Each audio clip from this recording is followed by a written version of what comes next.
nakuletea mada inayosema sababu kuu zinazopelekea mwanaume akose nguvu za kiume. Tatizo la nguvu za kiume limekuwa kubwa sana, na watu wanaotangaza dawa za nguvu za kiume wamekuwa wengi, na wengi wao ni matapeli. Ukweli ni kwamba mwanaume ambaye hana nguvu za kiume, hata kama angekuwa na magari 10 na anampa mke wake milioni 500 kila siku, bado atakuwa katika eneo hatari. Kwa nini? Biblia inazungumza kwenye kitabu cha Mwanzo sura ile ya 3 mstari wa 16 kwamba mwanamke baada ya kufanya dhambi ambayo Mungu aliokataza wasile tunda, walipokula, laana aliyopewa mwanamke akaambiwa hivi: utazaa kwa uchungu na hamu yako itakuwa kwa mumeo na mume wako atakutawala. Hiyo ni Mwanzo sura ya 3 mstari wa 16. Kwa hiyo Mungu aliyempa laana mwanamke akamwambia kwamba utazaa kwa uchungu na hamu yako itakuwa kwa mwanaume na mwanaume atakutawala. Kwa maneno mengine kwamba mwanaume ambaye hawezi akatimiza hamu ya mke wake anajitengenezea matatizo, atadharauliwa, hawezi kumtawala huyu mwanamke. Kitabu cha Wimbo Ulio Bora katika Biblia sura ya 8 mstari wa 7 inaonyesha wazi kwamba mwanaume ambaye ameshindwa kumpa mapenzi ya kutosha mke wake ni wa kudharauliwa kabisa. Hiyo ni Wimbo Ulio Bora sura ya 8 mstari wa 7. Sasa tafiti za kisayansi zinaonyesha kwamba 67% ya wanawake wanadanganya wanaume kwamba wamefika kileleni, kumbe hawajafika. Tafiti hii ambayo imefanyika mataifa zaidi ya 18 ulimwenguni imerudiwa na kurudiwa katika maeneo mbalimbali, na bado kuonekana takwimu zinaonyesha wazi kwamba asilimia sio chini ya 67 ya wanawake wanadanganya wanaume kwamba wamefika kileleni na kumbe hawajafika kileleni. Inatisha. Takwimu za mkemia mkuu wa serikali ambaye anapima DNA kwamba mtoto huyu ni wa kwako au sio wa kwako, mwaka juzi ametoa takwimu zinazosema kwamba 40% ya watoto waliomo ndani ya ndoa, wale baba kwenye ndoa zile wamesingiziwa. Mwanamke alichepuka akapewa mimba na mwanamke mwingine, lakini akamwambia huyu mtoto ni wa kwako. Nazungumza mkemia mkuu mwaka juzi ametoa takwimu kwamba 40% ya watoto waliomo ndani ya ndoa, wanaume waliomo ndani ya ndoa hizo wamesingiziwa tu, watoto wale sio wao. Kwa nini mwanamke anadanganya mwanamume kwamba amefika kileleni kumbe hajafika? Mwanamke anaogopa kumwambia ukweli, na kwa sababu ana haja kutokana na laana ambayo amepewa wanawake, ambayo iko ndani ya damu yao, kwamba hamu yake itakuwa kwa mwanaume. Sasa mwanaume anaposhindwa kuitimiza, kuiondoa hamu hiyo alionayo mwanamke, huyu mwanamke atahangaika sana, na akihangaika ndio huko sasa kuchepuka kunaingia ndani, anaenda kuzaa na mwanaume tofauti na yule aliyemuoa. Sasa kuna sababu mbalimbali ambazo zinapelekea hali kama hiyo kujitokeza. Ya kwanza, kukaa muda mrefu bila kufanya mapenzi. Kama vile unavyojua, usipotumia ufunguo unaota kutu. Wazungu wanasema kwamba if you don't use it, you lose it. Ufunguo ambao hujautumia utaota kutu. Kwa hiyo uume ambao haufanyi mapenzi mara kwa mara utaota kutu. Hii sikwambii kwamba wewe ambaye haujaingia ndani ya ndoa uanze kuzini. Sikwambii hivyo. Kama hujaingia ndani ya ndoa na hutaki kuzini, kuna maelekezo ambayo unapaswa uyapate, ufanye vitu gani ili uume wako usiote kutu. Wale ambao nimewatumia dawa hii ambayo nitakuonyesha baadaye ya nguvu za kiume, nimewapa maelekezo kwamba utakapokuwa umeona tatizo limeondoka, ili lisijirudie, iwapo utakaa zaidi ya wiki 2 hujafanya mapenzi, kuna vitu ambavyo unapaswa uvifanye ili tatizo lisije likajirudia. Kwa hiyo hayo ni maelekezo ambayo nawapa watu ambao nimewatumia dawa. Kwa hiyo hiyo siri sikupi mpaka uagizie hii dawa. Nitakuambia dawa gani. Sawa? Kwa muda mrefu kunapelekea hali kama hiyo. Kuna kitu kinaitwa muscle atrophy. Muscle atrophy, yani misuli ile inakuwa katika hali ambayo haiwezi kufanya kazi sawa sawa. Ndio mimi naita mishipa hiyo imeota kutu.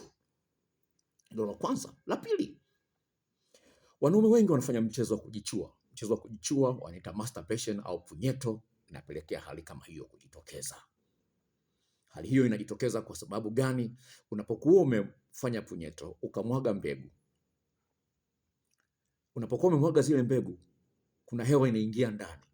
Ile hewa inayoingia ndani inaenda kutengeneza ukungu wa aina fulani kule ndani. Ule ukungu unaongezeka uzito kwa kadri siku zinavyoenda. Kama vile unavyojua nyama ikikaa nje ya friji inaoza, dakika baada ya dakika inaendelea kuoza. Kwa ule ukungu ukiongezeka uzito, nafikia hatua ukungu ule unakuwa mzito kiasi ambacho mishipa ya fahamu haifanyi kazi vizuri. Mishipa ya fahamu isipofanya kazi vizuri, mzunguko wa damu katika maeneo hayo ya uume unakuwa mdogo. Mzunguko wa damu ukiwa mdogo, tatizo hilo la nguvu za kiume linaingia. Mwanaume anawahi kumaliza, anapata shida ya kurudia, na vile vile tatizo hilo likiendelea kwa muda mrefu bila kutibiwa, inasababisha uume unapungua ukubwa. Kwa hiyo punyeto imekuloga. Ndio maana tatizo la nguvu za kiume, hata kama uko umeacha, useme kwa sababu nimeacha, ule ukungu bado upo pale, umekaa pale, unaendelea kuleta kutu kwenye mfumo mzima. Unaweza kuwa umeacha, lakini hapana, kuna kitu kinaitwa muscle memory, yani misuli inabeba kumbukumbu. Kwa hiyo usijidanganye kwa sababu umeacha ukafikiria mambo yatakaa sawa, unahitaji tiba.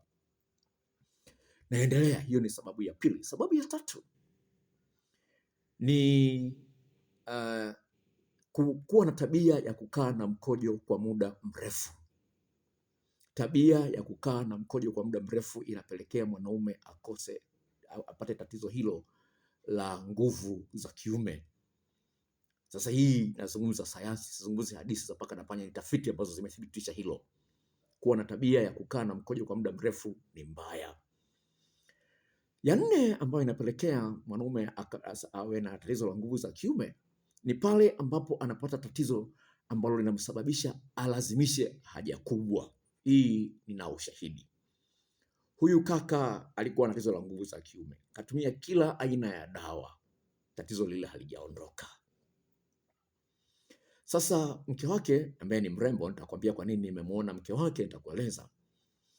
Akaanza kuwasimulia marafiki zake kwamba mume wangu ana tatizo la nguvu za kiume. Sasa dada mmoja akamwambia hivi, kama mume wako ana tatizo la nguvu za kiume, umeshamuona Dr. Mwaipopo? Akasema hapana. Akasema mume wangu mimi alikuwa na tatizo la nguvu za kiume, kaenda kumuona Dr. Mwaipopo, akapata dawa na ile tatizo limeondoka. Yule mama akapata tumaini, akaenda akamwambia mume wake. Mume wake akamwambia, mke wangu, umeona nimetumia dawa nyingi sana. Kipindi kile kulikuwa na mifuko ile inaitwa Rambo, mifuko ya plastiki inaitwa Rambo. Akasema kuna madawa mengine machungu kweli, wewe mwenyewe umechemsha hapa, nimekunywa lakini tatizo halijaondoka. Akamwambia, lakini huyu tuna ushahidi, Mama Ashura mume wake amepona kupitia daktari huyu hapa. Ni kweli umetumia dawa nyingi, ni kweli tumepoteza hela nyingi, lakini huyu hapa tuna ushahidi, tujaribishe. Ni miaka mingapi hiyo? 8 iliyopita. By then dawa hii nilikuwa nauza shilingi 30. Miaka 8 iliyopita nauza shilingi 30. Akamwambia, hiyo dawa inauza shilingi ngapi? Akaambiwa shilingi 30. Akamwambia, haya, ya 30 hii hapa, nenda kachukue. Mwanamke akaja nikampatia ile dawa. Nipapatia ile dawa, yule mwanaume tatizo la nguvu za kiume likaondoka, lakini alikuwa na tatizo la kulazimisha haja kubwa. Yani anaweza kaa siku 3 hadi 4 hajaenda haja kubwa, kwa hiyo kwa analazimisha. Baada ya kuitumia dawa hiyo akajikuta ile hali ya kulazimisha haja kubwa yenyewe imeondoka na tatizo la nguvu za kiume limeondoka. Aliniletea wateja huyu kaka. Kwa hiyo ndio maana nakwambia kwamba na uhakika kwamba ukiwa umepata tatizo ukawa unalazimisha haja kubwa, tatizo la nguvu za kiume itakukuta. Haya, nakuja kwenye pointi nyingine. Tatizo la kuangalia picha za ngono kwa muda mrefu. Watu ambao wanaangalia picha za ngono kwa muda mrefu, narudia tena, kwa muda mrefu, wanapata tatizo la nguvu za kiume. Hebu fikiria, unapoangalia picha za ngono unapata msisimko, kweli au sio kweli? Ni kweli. Sasa hebu fikiria picha hii hapa. Simu yako imejaa chaji, umeiweka silent, wanakupigia watu 1000. Itaishiwa chaji au haitaishiwa chaji? Simu weka silent, inaita inakata, inaita inakata, mpaka watu 1000 wamepiga simu. Simu yako itaishiwa chaji, haitaishiwa chaji? Itaishiwa chaji. Ndio jibu sahihi. Kama itaishiwa chaji, basi kadhalika unapokuwa unaangalia picha za ngono, ni kwamba ule msisimko ni kama vile watu wanakupigia simu. Ule msisimko unakuja juu, lakini kuna mwanamke wa kumtia. Kwa hiyo chaji pale zinaishia kwenye ule msisimko unaopata ambao unashindwa kuumalizia. Ndio maana wanaume wengine wanaangalia picha za ngono alafu wanapiga punyeto. Sasa hiyo yenyewe tena inawadhuru tena maradufu. Kwa hiyo inaweza kupelekea tatizo hilo. Vile vile lingine ambalo linapelekea matatizo ya nguvu za kiume, ulevi, kunywa pombe kupita kiasi, inapelekea hali kama hiyo. Vile vile lingine vile kunenepa. Unanenepa, huna mazoezi, na yenyewe hiyo inapelekea vile vile kuletea matatizo hayo ya nguvu za kiume.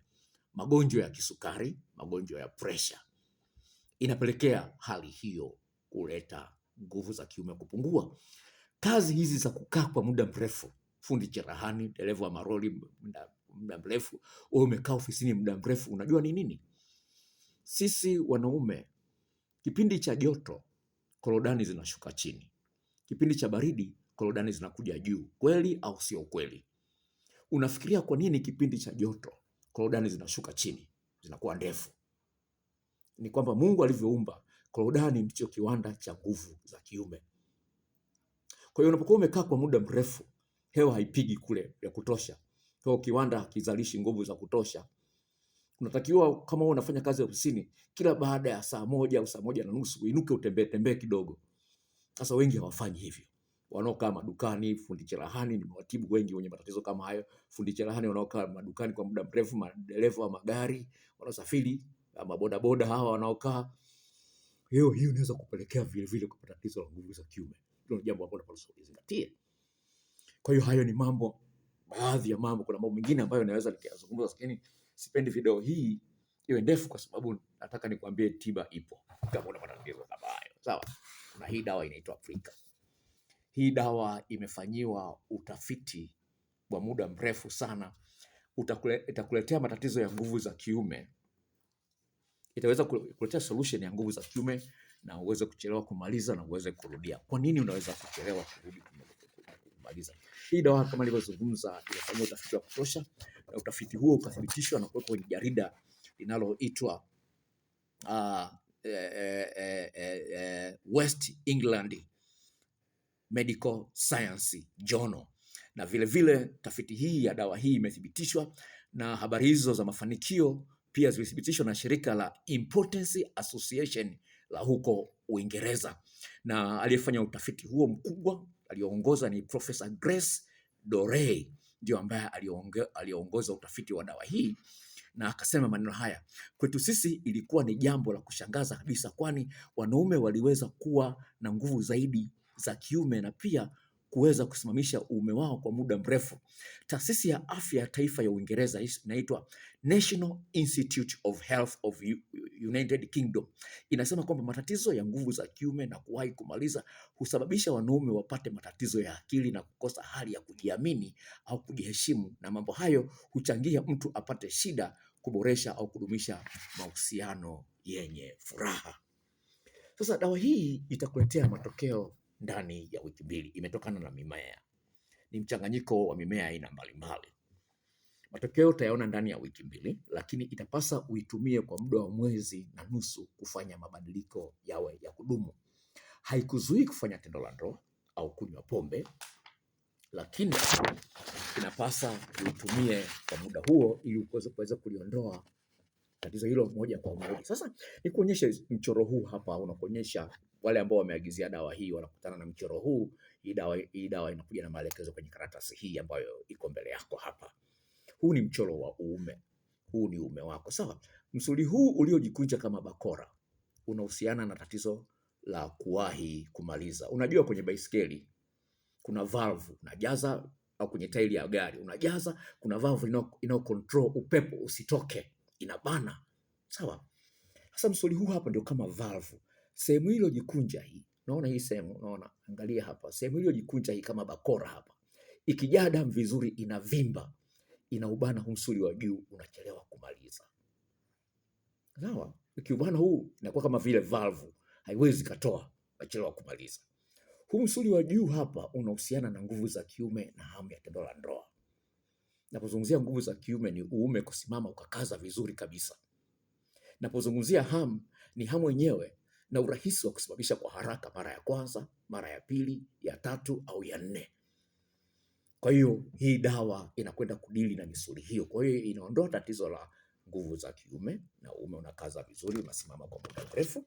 Alafu vile vile inasababisha uchelewe kumaliza na uweze kurudia tendo la ndoa kwa urahisi. Kwa hiyo hii dawa ya Pika itakusaidia. Gharama yake ni shilingi 65,000. Kama nilivyozungumza, matokeo unayoona ndani ya wiki 2, lakini utaitumia kwa muda wa mwezi na nusu kufanya mabadiliko ya kudumu.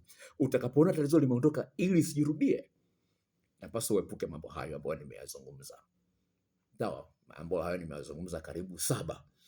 Kwa hiyo ni jambo la msingi. Unaweza kuagizia na kuwekea namba zangu za simu hapo chini, na wale ambao wanaagizia dawa hii vile vile nawapa ofa, na wawekea ofa. Karatasi ya maelekezo inaambatana, inakuja pamoja na dawa hii. Karatasi ya maelekezo inakuja na dawa, lakini vile vile nakuongezea na ofa ya jarida la maeneo ya kumshika mwanamke ili afike kileleni haraka. Maeneo 17 ya kumshika mwanamke ili afike kileleni haraka. Hiyo nakuwekea kama ofa kwa sababu umeniamini ukanitumia pesa yako, na wewe nakupongeza kwa kupa ofa ya jarida lile la maeneo 17 ya kumshika mwanamke ili afike kileleni haraka. Agizia dawa hii uweze kupata kuliondoa tatizo hilo na heshima yako irudi pale pale. Asante kwa kuangalia channel hii na Mungu